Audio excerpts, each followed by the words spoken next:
Once upon a time there were 3 bears who lived together in a house of their own, in a wood.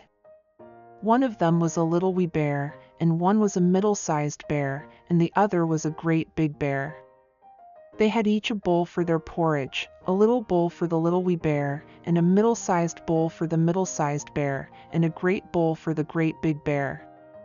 And they had each a chair to sit in, a little chair for the little wee bear, and a middle-sized chair for the middle-sized bear, and a great chair for the great big bear.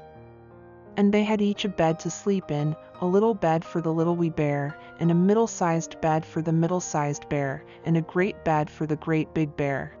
One day, after they had made the porridge for their breakfast, and poured it into their porridge bowls, they walked out into the wood while the porridge was cooling, that they might not burn their mouths by beginning too soon, for they were polite, well-brought-up bears.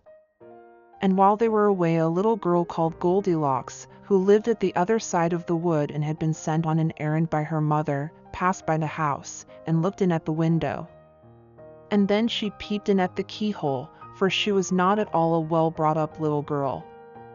Then, seeing nobody in the house, she lifted the latch. The door was not fastened, because the bears were good bears, who did nobody any harm, and never suspected that anybody would harm them. So Goldilocks opened the door and went in, and well pleased was she when she saw the porridge on the table.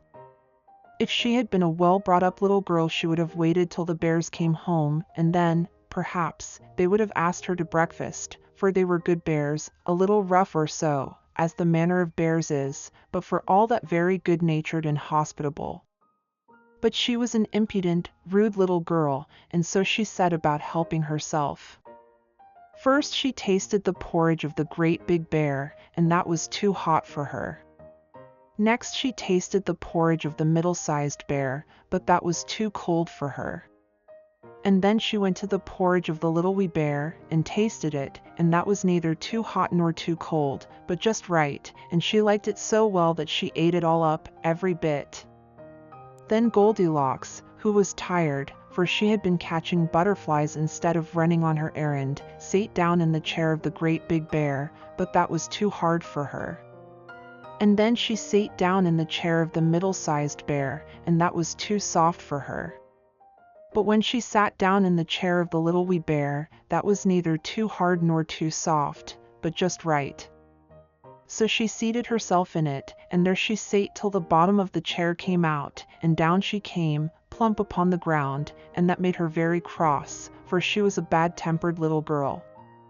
Now, being determined to rest, Goldilocks went upstairs into the bedchamber in which the 3 bears slept. And first she lay down upon the bed of the great big bear, but that was too high at the head for her. And next she lay down upon the bed of the middle-sized bear, and that was too high at the foot for her. And then she lay down upon the bed of the little wee bear, and that was neither too high at the head nor at the foot, but just right. So she covered herself up comfortably, and lay there till she fell fast asleep. By this time the 3 bears thought their porridge would be cool enough for them to eat it properly, so they came home to breakfast. Now careless Goldilocks had left the spoon of the great big bear standing in his porridge. "Somebody has been at my porridge," said the great big bear in his great, rough, gruff voice. Then the middle-sized bear looked at his porridge and saw the spoon was standing in it too. "Somebody has been at my porridge," said the middle-sized bear in his middle-sized voice. Then the little wee bear looked at his, and there was the spoon in the porridge bowl, but the porridge was all gone. "Somebody has been at my porridge, and has eaten it all up," said the little wee bear in his little wee voice. Upon this the 3 bears, seeing that someone had entered their house, and eaten up the little wee bear's breakfast, began to look about them. Now the careless Goldilocks had not put the hard cushion straight when she rose from the chair of the great big bear. "Somebody has been sitting in my chair," said the great big bear in his great, rough, gruff voice. And the careless Goldilocks had squatted down the soft cushion of the middle-sized bear. "Somebody has been sitting in my chair," said the middle-sized bear in his middle-sized voice. "Somebody has been sitting in my chair, and has sate the bottom through," said the little wee bear in his little wee voice. Then the three bears thought they had better make further search in case it was a burglar, so they went upstairs into their bedchamber. Now Goldilocks had pulled the pillow of the great big bear out of its place.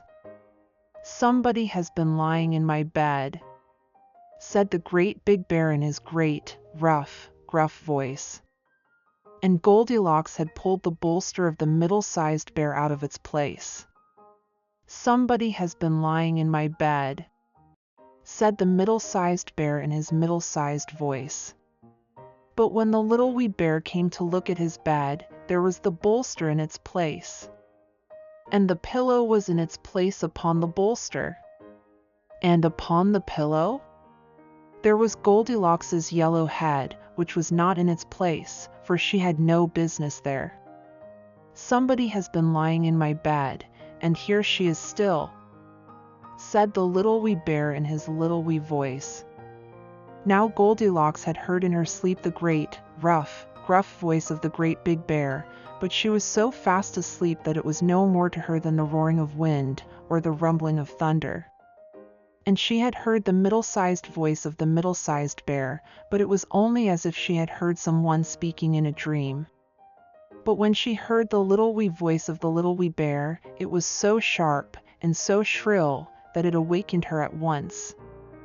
Up she started, and when she saw the three bears on one side of the bed, she tumbled herself out at the other, and ran to the window. Now the window was open, because the bears, like good, tidy bears, as they were, always opened their bedchamber window when they got up in the morning. So naughty, frightened little Goldilocks jumped, and whether she broke her neck in the fall, or ran into the wood and was lost there, or found her way out of the wood and got whipped for being a bad girl and playing truant, no one can say. But the three bears never saw anything more of her.